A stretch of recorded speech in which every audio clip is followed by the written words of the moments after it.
तर या ठिकाणी पहा मित्रांनो, बांधकाम कामगारांना आता तुम्ही थंबनेलवर बघितलं असेल की त्यांच्या मुलांसाठी जी 1 लाख रुपयाची योजना आहे ती काही दिवस बंद केली होती, आता ती पण पुन्हा सुरू झालेली आहे। त्यामुळे आता बांधकाम कामगारासाठी एकदम आनंदाची आणि गुड न्यूज आलेली आहे, कारण की आता हे बांधकाम कामगारांना 1 लाख रुपये लवकरच त्यांच्या बँक खात्यात जमा होणार आहेत। त्यामुळे काळजी करायची गरज नाही। आता पहिलं जे आहे ते शिष्यवृत्तीचे भरपूर वेळ लागत होता।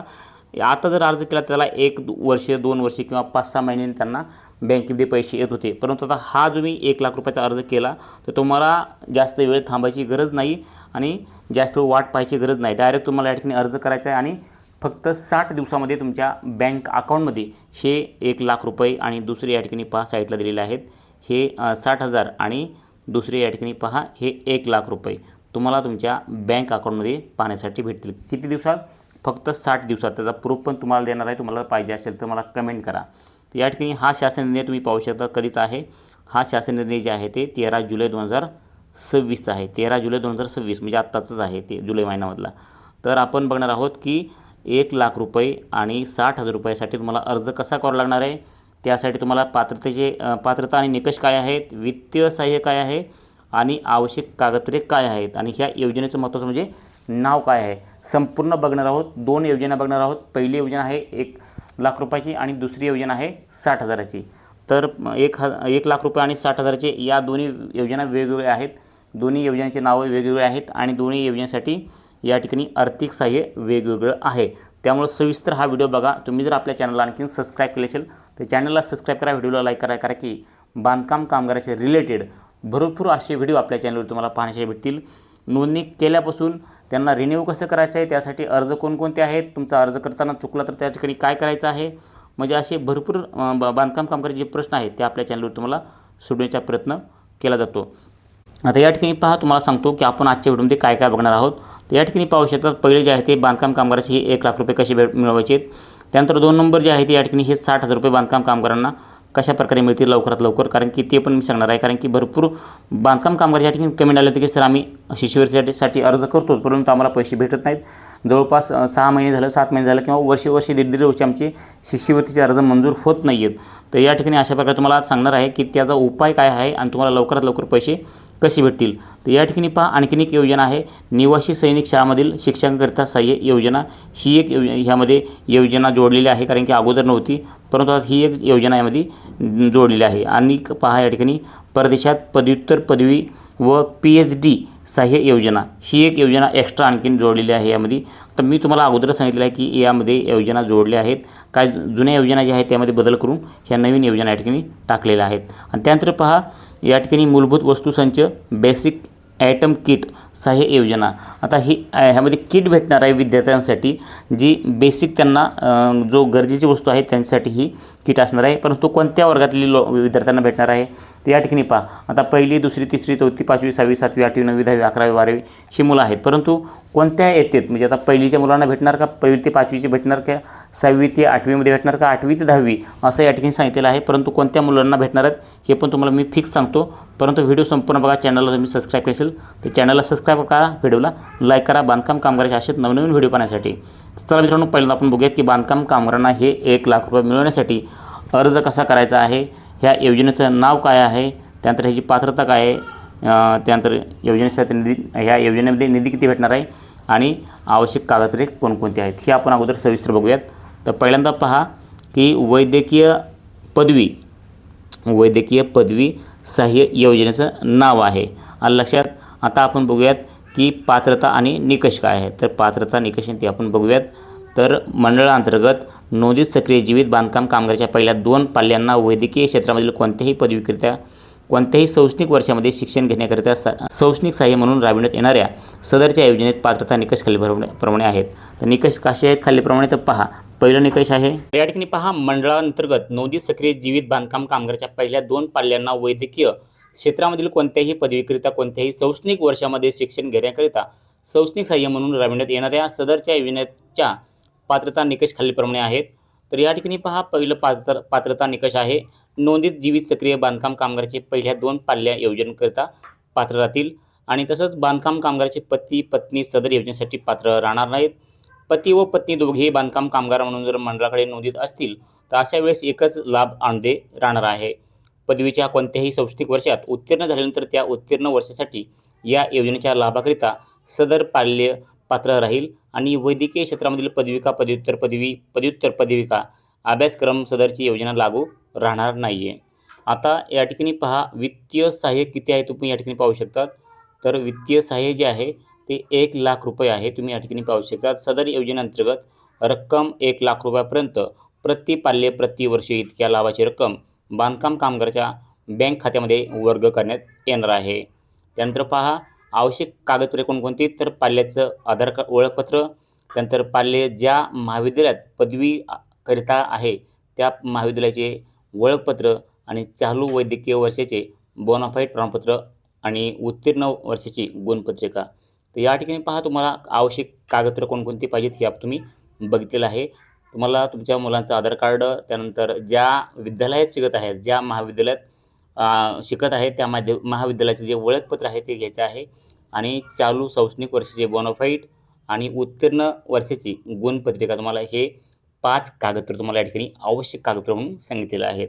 तर हे 5 कागदपत्र तुम्ही घेतले तर तुम्हाला हे 1,00,000 रुपये तुम्हाला भेटणार आहेत, तुमच्या बँक खात्यामध्ये जमा होणार आहेत. या ठिकाणी तुम्हाला लाईव्ह सांगितलेलं आहे. या ठिकाणी पाहू शकतात. सदर योजनेअंतर्गत रक्कम 1,00,000 प्रति पाल्य प्रति वर्ष इतक्या लाभाची रक्कम बांधकाम कामगाराच्या बँक खात्यात वर्ग करण्यात येणार आहे. तर ही योजना तुम्हाला कशी वाटली नक्कीच कमेंट करून सांगा. आपण दुसरी योजना बघूयात, जी की बांधकाम कामगाराच्या बँक खात्यामध्ये 60,000 रुपये जमा करते. तर या ठिकाणी पहा, 60,000 रुपये जमा करते. यासाठी ते योजनेचं नाव काय आहे, पात्रता काय आहे, निकष काय आहेत, वित्तीय सहाय्य किती आणि आवश्यक कागदपत्रे काय आहेत संपूर्ण बघूयात. तर पहिल्यांदा पहा, या योजनेचे नाव काय आहे. तर ह्या योजनेचे नाव आहे अभियांत्रिकी पदवी सहाय्य योजना. अभियांत्रिकी पदवी सहाय्य योजना ह्या योजनेचं नाव आहे. आणि तसेच पात्रता आणि निकष काय आहेत पहा. मंडळांतर्गत सक्रिय, या ठिकाणी पहा, मंडळांतर्गत नोंदीत सक्रिय जीवित बांधकाम कामगाराच्या पहिल्या 2 पाल्यांना अभियांत्रिकी क्षेत्रामधील कोणत्याही पदवीकरिता कोणत्याही शैक्षणिक वर्षामध्ये शिक्षण घेण्याकरिता शैक्षणिक सहाय्य म्हणून राबविण्यात येणाऱ्या सदरच्या योजनेच्या पात्रता निकष खालीलप्रमाणे आहेत. तर पात्रता निकष आपण बघूयात. नोंदित जीवित सक्रिय बांधकाम कामगाराचे पहिल्या 2 पाल्यांना योजनेकरता पात्रता राहील आणि बांधकाम कामगाराचे पती पत्नी सदर योजनेसाठी पात्र राहणार नाहीत. पती व पत्नी दोघेही बांधकाम कामगार म्हणून मंडळाकडे जर नोंदित असतील तर त्यांना एकच लाभ अनुदान राहणार आहे. पदवीच्या कोणत्याही शैक्षणिक वर्षात उत्तीर्ण झाल्यानंतर त्या उत्तीर्ण वर्षासाठी या योजनेच्या लाभाकरिता सदर पाल्य पात्र राहील आणि अभियांत्रिकी क्षेत्रातील पदविका अभ्यासक्रमात सदरची योजना लागू राहणार नाही, हे लक्षात घ्यायचं आहे. त्यानंतर पहा, सदर योजनेअंतर्गत आता या ठिकाणी याचा निधी किती भेटणार तुम्ही या ठिकाणी पाहू शकतात. वित्तीय सहाय्य पहा, या ठिकाणी वित्तीय सहाय्य जे आहे ते सदर योजनेअंतर्गत रक्कम 60,000 रुपये प्रति पाल्य प्रति वर्ष इतक्या लाभाची रक्कम प्रत्येक बांधकाम कामगारांना त्यांच्या पाल्याच्या आधारे हे बांधकाम कामगाराच्या बँक खात्यात हे पैसे 60,000 रुपये जमा करण्यात येणार आहे. या ठिकाणी तुम्ही लाईव्ह पाहू शकतात. या ठिकाणी शासन निर्णयामध्ये ही संपूर्ण जी आहे ती माहिती दिलेली आहे. तुम्हाला हा शासन निर्णय पाहिजे असेल तुम्हाला नक्कीच कमेंट करून सांगा. तुम्हाला शासन निर्णय पण भेटून जाणार आहे. ते महत्त्वाचं म्हणजे ह्यामध्ये कागदपत्र कोणकोणती पाहिजेत पहा. आवश्यक कागदपत्रे, पाल्याचं आधार कार्ड, ओळखपत्र, पाल्य ज्या महाविद्यालयात शिक्षण घेत आहेत त्या शिक्षणाचं ओळखपत्र आणि चालू शैक्षणिक वर्षाचे बोनाफाईड आणि उत्तीर्ण झाल्याची जे वर्षाची गुणपत्रिका या ठिकाणी देणं गरजेचं आहे. तुम्हाला हे 5 कागदपत्रे या ठिकाणी देणं महत्त्वपूर्ण असणार आहे. कारण की ही कागदपत्रे जर तुमच्याकडे असतील तर तुम्हाला हे 60,000 रुपये जे आहेत ते तुमच्या बँक खात्यामध्ये लवकरात लवकर जमा होऊ शकतात. आता नंतर पहा, अनेक अशा योजना आहेत की आणखी एक अपडेट आहे. ती योजनेचं नाव आहे ती निवासी सैनिक शाळेमधील शिक्षणाकरिता सहाय्य योजना. आता बऱ्याच जागेवर निवासी सैनिक शाळा असतात, त्या शाळातील शिक्षणाकरिता सहाय्य योजना ही एक नवीन योजना यामध्ये ॲड केलेली आहे. आता यामध्ये काय सांगितलेलं आहे की मंडळांतर्गत नोंदी सक्रिय जीवित बांधकाम कामगाराच्या पहिल्या 2 पाल्यांना निवासी सैनिक शाळामध्ये शिक्षण घेण्याकरिता शैक्षणिक सहाय्य म्हणून राबविण्यात येणाऱ्या सदर योजनेच्या पात्रता निकष खालीलप्रमाणे आहेत. कसे आहेत तर या ठिकाणी पहा, केंद्रीय संरक्षण मंत्रालय अंतर्गत सैनिक शाळा नोंदित जीवित सक्रिय बांधकाम कामगाराच्या पहिल्या 2 पाल्य या योजनेसाठी पात्र असतील. पती व पत्नी दोघे जर बांधकाम कामगार असतील तर त्यापैकी एकच या ठिकाणी लाभ अनुदान राहणार आहे आणि कोणत्याही शैक्षणिक वर्षात असताना या योजनेचा लाभाकरिता अर्ज करण्यास पात्र राहतील. शैक्षणिक अभ्यासक्रम पूर्ण करून अथवा कोणत्याही कारणास्तव निवासी सैनिक शाळा सोडल्यानंतर पाल्य या योजनेसाठी पात्र राहणार नाही आहेत, ह्याची नोंद घ्यायची आहे. त्यानंतर पुढं पहा की शासन मान्य प्राप्त अनुदानित व विना अनुदानित सैनिक शाळा नोंदीत जीवित सक्रिय बांधकाम कामगाराच्या पहिल्या 2 पाल्ये या योजनेकरता पात्र राहतील. पती व पत्नी दोघेही बांधकाम कामगार म्हणून मंडळाकडे नोंदीत असल्यास केवळ एकच लाभ अनुदान राहणार आहे आणि कोणत्याही शैक्षणिक वर्षात असताना या योजनेच्या लाभाकरिता अर्ज करण्यास पात्र राहील. शैक्षणिक अभ्यासक्रम पूर्ण अथवा कोणत्याही कारणास्तव निवासी शाळा सोडल्यानंतर पाल्य लाभास पात्र राहणार नाहीत, हे जे पण या ठिकाणी नोंद घ्यायची आहे. आता ह्या योजनेसाठी किती रुपये भेटतात आणि काय संपूर्ण माहिती आपण या ठिकाणी बघूयात. तर या ठिकाणी पहा, सदर योजनेअंतर्गत ज्या म्हणजे पाल्य ज्या शैक्षणिक वर्षात असेल त्या शैक्षणिक वर्षापासून पाल्याच्या दर वर्षाच्या अभ्यासक्रम शुल्काची जी फी आहे, ट्युशन फी पूर्णपणे परिपूर्ती करण्यात येईल. तथापि याकरिता दरवर्षी अर्ज करणे आवश्यक असणार आहे. आता दरवर्षी तुम्हाला जी फी आहे ट्युशनची, ती या ठिकाणी तुम्हाला फी जी आहे ते माफ केली जाईल असं या ठिकाणी सांगितलेलं आहे. परंतु दरवर्षी तुम्हाला या ठिकाणी अर्ज करणे बंधनकारक केलेलं आहे. आणि दुसरी अपडेट या ठिकाणी पहा, यासाठी किती रुपये भेटतात. तर सदर योजनेअंतर्गत प्रति पाल्यास एक वेळेस लाभ म्हणून रक्कम 10,000 रुपये इतक्या लाभाची रक्कम बांधकाम कामगाराच्या बँक खात्यामध्ये वर्ग करण्यात येणार आहे. तर 10,000 रुपये जे आहे ते या ठिकाणी भेटतात, बँक खात्यात या ठिकाणी जमा केले जातात. ह्यासाठी कागदपत्र आवश्यक कोणकोणते ते या ठिकाणी पहा. तर यासाठी तुम्हाला 3 कागदपत्र आवश्यक या ठिकाणी लागतात. पहिलं म्हणजे पाल्याचं आधार ओळखपत्र, पाल्याचे निवासी सैनिक शाळेचे ओळखपत्र आणि चालू शैक्षणिक वर्षाचे बोनाफाईड हे तुम्हाला या ठिकाणी आवश्यक कागदपत्रे सांगितलेले आहेत. तसेच जर पाल्याचे आधार ओळखपत्र, पाल्याचे निवासी सैनिक शाळेचे ओळखपत्र, चालू शैक्षणिक वर्षाचे बोनाफाईड हे असणं या ठिकाणी गरजेचं आहे. या ठिकाणी पहा, अशा प्रकारच्या ह्या 2 तुम्हाला पॉईंट भेटतात आणि 2 तुम्हाला या ठिकाणी वित्तीय सहाय्य योजनेमार्फत तुम्हाला 2 हे लाभ भेटले जातात. तसंच पहा, या ठिकाणी पहा, योजनेचे नाव जे आहे ते परदेशात पदव्युत्तर पदवी म्हणजे PhD ही योजनेचं नाव आहे. तर ही योजना कशासाठी आहे, जर मुलं परदेशात शिक्षण घेत असतील आणि त्या ठिकाणी पदव्युत्तर पदवी व PhD अशा योजना जर केल्या तर त्यासाठी ही सहाय्य असणार आहे. तर या ठिकाणी पहा, योजनेचं नाव तसं आहे की परदेशात पदव्युत्तर पदवी व PhD सहाय्य योजना. तर यासाठी पात्रता सहाय्य काय आहे आणि पात्रता निकष काय आहेत हे आपण बघूयात. तर मंडळाअंतर्गत नोंदणी सक्रिय जीवित बांधकाम कामगाराच्या पाल्यापैकी दरवर्षी केवळ 25 पाल्यांकरिता शैक्षणिक सहाय्य म्हणून राबविण्यात येणाऱ्या सदरच्या योजनेच्या पात्रता निकष खालीलप्रमाणे आहेत. नोंदीत जीवित सक्रिय बांधकाम कामगाराची पहिली 2 पाल्ये या योजनेकरता पात्र राहतील. पती व पत्नी दोघेही बांधकाम कामगार म्हणून मंडळाकडे नोंदीत असल्यास केवळ एकच लाभ अनुदान राहणार आहे. आता मुख्य सचिव यांच्या अध्यक्षतेखाली गठीत असलेल्या समितीच्या मार्गदर्शन सूचनानुसार विद्यार्थ्यांची निवड करण्यात येईल. आणि आता ह्यासाठी म्हणजे पैसे म्हणजे वित्तीय सहाय्य काय असणार आहे पहा, सदर योजनेअंतर्गत अभ्यासक्रम शुल्क म्हणजे ट्युशन फी हे संबंधित विद्यालयास किंवा विद्यापीठास थेट वर्ग करण्यात येईल. त्यामुळं लाभार्थ्यांना या ठिकाणी फी द्यायची गरज नाही आहे. केंद्र शासनाच्या धोरणानुसार संबंधित विद्यार्थ्यास अनुषंगिक भत्ते या ठिकाणी प्रवास भत्ता, विमा भत्ता व इतर शुल्क जे आहे ते अदा करण्यात येणार आहे. आणि आवश्यक कागदपत्रे कोणकोणती लागणार या ठिकाणी पहा. पहिला कागदपत्र आहे पाल्याचे आधार कार्ड, पाल्याचे ज्या महाविद्यालयात पदवीकृत आहेत त्या महाविद्यालयाचे ओळखपत्र आणि पाल्याचे पदवीमध्ये उत्तीर्ण झाल्याची त्या ठिकाणी गुणपत्रिका तुम्हाला सादर करणं गरजेचं आहे.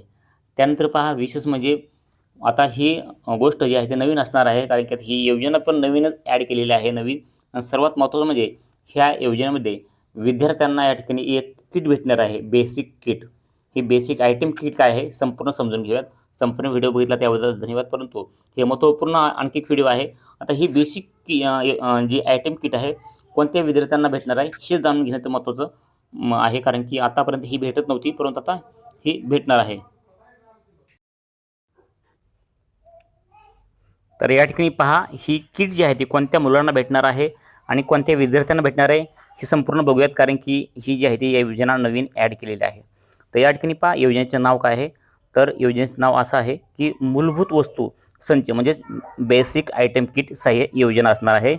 तर ह्या योजनेअंतर्गत पहा, मंडळाअंतर्गत या ठिकाणी पात्रता आणि निकष काय आहेत आणि विद्यार्थ्यांना कोणकोणत्या वस्तू भेटणार थोडक्यात जाणून घेण्याचा प्रयत्न करूयात. व्हिडिओ संपूर्ण बघत राहा. चॅनलला सबस्क्राईब केले नसेल चॅनलला सबस्क्राईब करा, कारण की बांधकाम कामगाराची अशीच नवीन माहिती भेटत असते. आणि ह्यासाठी अर्ज कसे करायचे इथून पुढे तुम्हाला ह्यासाठी आपल्याला सांगणार आहे. कसे करायचे ह्यासाठी कागदपत्र कोणकोणते लागतात संपूर्ण माहिती आपण इथून पुढे पण पाहणार आहोत. त्यामुळे व्हिडिओ संपूर्ण पाहा चला. आणि चॅनलला सबस्क्राईब करून ठेवा, म्हणजे इथून पुढे पण तुम्हाला माहिती भेटणार आहे. आहो तर या ठिकाणी पहा पात्रता निकष कसे आहे. तर मंडळांतर्गत नोंदीत सक्रिय जीवित बांधकाम कामगाराच्या इयत्ता 1ली ते 8वी या ठिकाणी पहा इयत्ता लक्षात ठेवा कितवीला आहे. इयत्ता 1ली ते इयत्ता 8वीमध्ये शिकत घेत असलेल्या या ठिकाणी पहा मंडळांतर्गत नोंदीत सक्रिय जीवित बांधकाम कामगाराच्या इयत्ता 1ली ते इयत्ता 8वीमध्ये शिक्षण घेत असलेल्या पहिल्या 2 पाल्यांना मूलभूत वस्तू संच सहाय्य योजना DBT इन केंट पद्धतीने राबविण्यात येणाऱ्या सदरच्या योजनेच्या पात्रता निकष खालीलप्रमाणे आहेत. तर नोंदीत जीवित सक्रिय बांधकाम कामगाराच्या पहिल्या 2 पाल्यांना या योजनेसाठी पात्र राहतील. पती व पत्नी दोघेही बांधकाम कामगार म्हणून मंडळाकडे नोंदीत असतील तर एकच या ठिकाणी लाभ असणार आहे. इयत्ता 1ली ते इयत्ता 8वीपर्यंत पाल्य एक वेळ लाभार्थी म्हणून पात्र राहील. तथापि मूलभूत वस्तू संचामध्ये बदल केल्यानंतर नवीन संचाकरता पात्र राहणार आहेत. तर या ठिकाणी पहा वित्तीय सहाय्य काय आहे. तर सदर योजनेअंतर्गत रक्कम निश्चित केलेली मूलभूत वस्तू संचाची शासनाच्या खरेदी धोरणानुसार खरेदी करून प्रति पाल्य एक वेळेस सहाय्य देण्यात येणार आहे. तर या ठिकाणी पहा तुम्हाला काय केले जाईल की ज्या वस्तू सांगितलेल्या आहेत त्या वस्तू खरेदी करायला लागणार आहेत आणि खरेदी केल्यानंतर जे पैशाची फी आहे किंवा पावती आहे ती तुम्हाला ते दाखवून तुम्हाला ते अर्थसहाय्य दिलं जाईल किंवा डायरेक्ट तुम्हाला वस्तू पण त्या ठिकाणी दिले जातील. आणखीन काय अपडेट नाही, परंतु ज्यावेळेस आणखीन जी अपडेट येईल त्यावेळेस तुम्हाला संपूर्ण व्हिडिओ आपल्या चॅनलवरती येणार आहे. कोणकोणत्या वस्तू भेटणार आहेत किंवा तुम्हाला कोणकोणत्या वस्तू घ्यायला लागणार आहेत हे संपूर्ण आपण पुढच्या व्हिडिओमध्ये नक्कीच अपडेट आल्यानंतर सांगणार आहोत. तर या ठिकाणी पहा आता आवश्यक कागदपत्रे काय काय आहेत. तर पाल्याचे आधार कार्ड, पाल्य शाळेचे ओळखपत्र आणि चालू शैक्षणिक वर्षाचे बोनाफाईड असणं आवश्यक आहे सदर योजनेसाठी. तर अशा प्रकारे ह्या योजना होत्या मित्रांनो. जे लाभार्थी या ठिकाणी बांधकाम कामगारचे आहेत किंवा जे बांधकाम कामगार आहेत त्यांनी आवश्यक आपल्या चॅनलला सबस्क्राईब करून ठेवा, कारण की आता हे नवीन योजना ॲड केलेल्या आहेत. तर नवीन योजना ह्या ॲड केल्यानंतर तुम्हाला ह्याचे अर्ज कसे करायचे बऱ्याच जणांना माहीत नाही आहेत. तर 2026मध्ये नवीन योजना ह्यामध्ये ॲड झालेल्या आहेत. त्यामुळे ह्या योजनेचा लाभ कसा घ्यायचा आहे आपण पुढं आणखीन भरपूर असे व्हिडिओ बनवणार आहोत की तुम्हाला संपूर्ण माहिती देणार आहोत. अर्ज कसा करायचा आहे आणि अर्ज कुठे करायचा आहे, म्हणजे तुम्हाला जे काय तुमच्या मनामध्ये प्रश्न असतील तर नक्कीच आणखीन पण तुम्ही कमेंटमध्ये सांगा. त्या कमेंटची रिप्लाय तुम्हाला भेटून जाईल किंवा पुढच्या व्हिडिओ तुम्हाला त्याचं पूर्ण माहिती भेटून जाणार आहे. त्यामुळे आपल्या चॅनलला सबस्क्राईब करा, व्हिडिओ लाईक करा. तुमच्या मनामध्ये प्रश्न जे आहेत ते आपला नक्कीच कमेंटमध्ये सांगायला विसरू नका. तर नक्कीच तुम्हाला मित्रांनो माहिती थोडी पण आवडली असेल तर व्हिडिओ लाईक करा, चॅनलला सबस्क्राईब करा आणि भेटूयात पुढच्या व्हिडिओ. तोपर्यंत जय हिंद जय महाराष्ट्र.